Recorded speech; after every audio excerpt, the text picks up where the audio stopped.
Mamba mentality simply means trying to be the best version of yourself.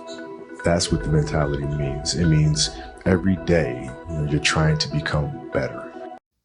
Quando la paura bussa alla tua porta, ma non hai paura di affrontarla, la paura che terrorizza le masse, distrugge i deboli, quando la vuoi, la cerchi e la chiami, quando la pressione non ti spaventa, ma la assapori, la accogli a braccia aperte, quando lavori duramente al buio, all'ombra, lontano dalle luci della ribalta, quando vuoi di più, chiedi di più a te stesso e cerchi di più, quando odi le scorciatoie e le cose facili, quando ti rifiuti di accettare la sconfitta e sei pronto a pagare qualsiasi prezzo tu debba pagare, allora hai trovato la Mamba mentality. 23 agosto 1978 nasce in Filadelfia uno dei giocatori più forti della storia del basketball, per tecnica, per forma fisica, per atleticità e per una leadership che lo ha contraddistinto in tutti i palazzetti della sua carriera.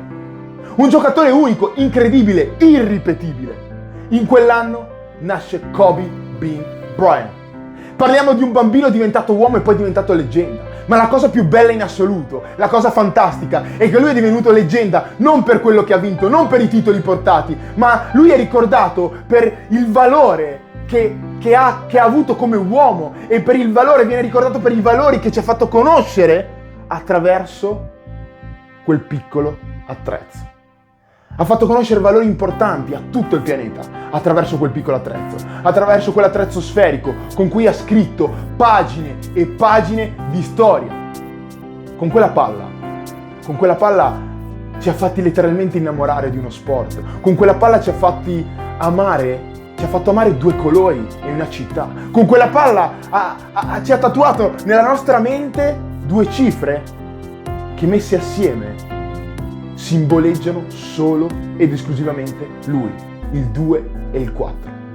Kobe a fine carriera scrive una lettera a quello sport da cui ha ricevuto tanto e al quale lui ha dato tanto. Una lettera dove dichiara amore eterno.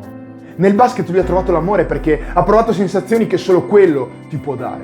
Ha trovato un amico perché quando lui era giù, nei momenti di down, il basket lo risollevava e lo faceva ridere, lo rendeva spensierato e soprattutto lo rendeva libero. Libero di poter essere se stesso, libero di poter sfogarsi, libero di potersi esprimere e libero soprattutto di volare.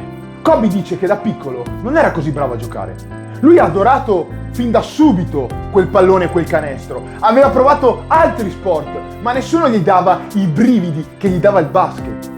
In una delle sue apparizioni pubbliche racconta che a 11 anni fece un torneo estivo con dei ragazzi del quartiere.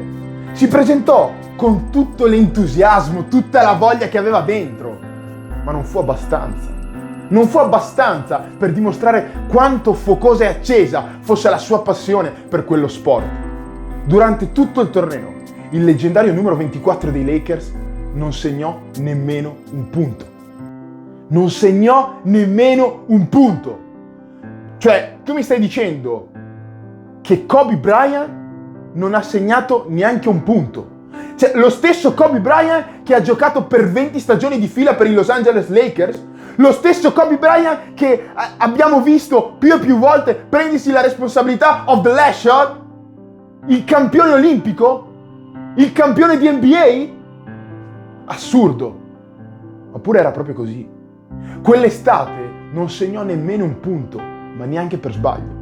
Il mio uomo odia dannatamente tanto essere il più scarso di tutti, ma purtroppo quella era la verità.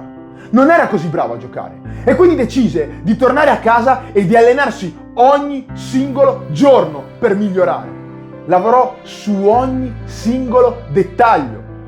Riprovò il tiro da 3, lo perfezionò il tiro libero, fino allo sfinimento, provava, riprovava, racconta che stava lì, boom, riprovava, riprendeva il pallone e poi boom, riprovava, riprendeva il pallone e poi boom, riprovava fino allo sfinimento.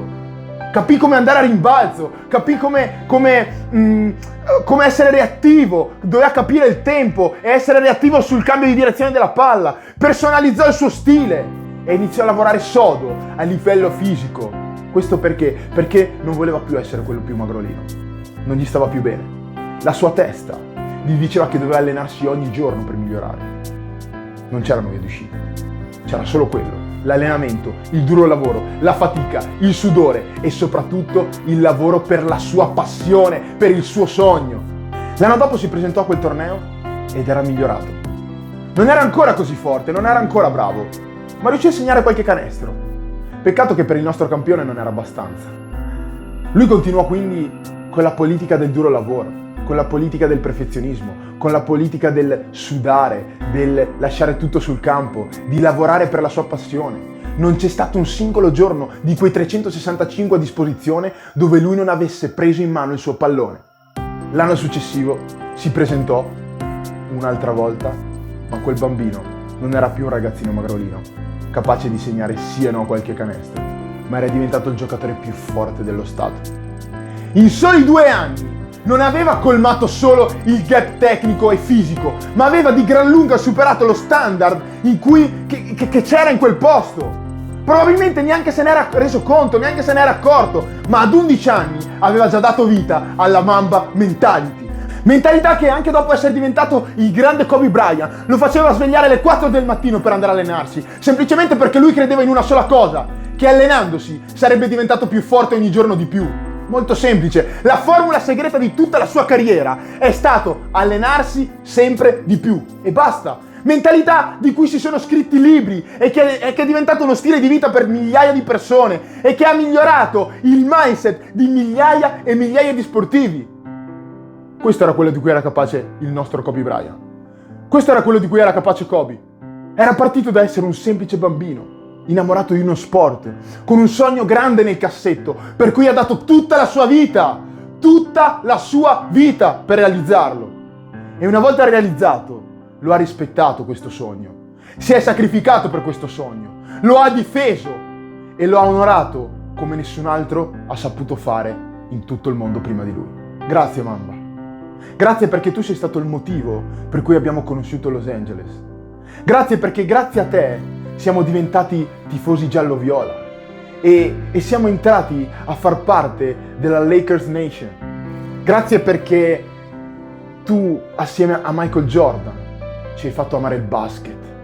Grazie perché hai impattato nelle nostre vite talmente tanto che quando andavamo a giocare al campetto, ai campetti di provincia, segnavamo da 3 e urlavamo Kobe!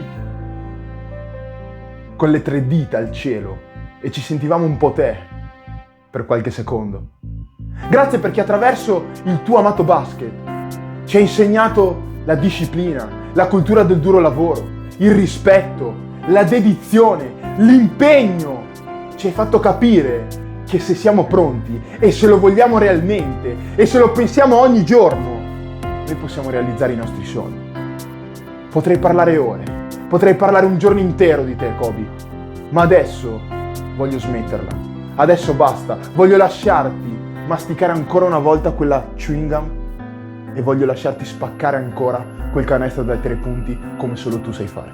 Kobe with the ball and the Lakers down 4. Bryant on his way.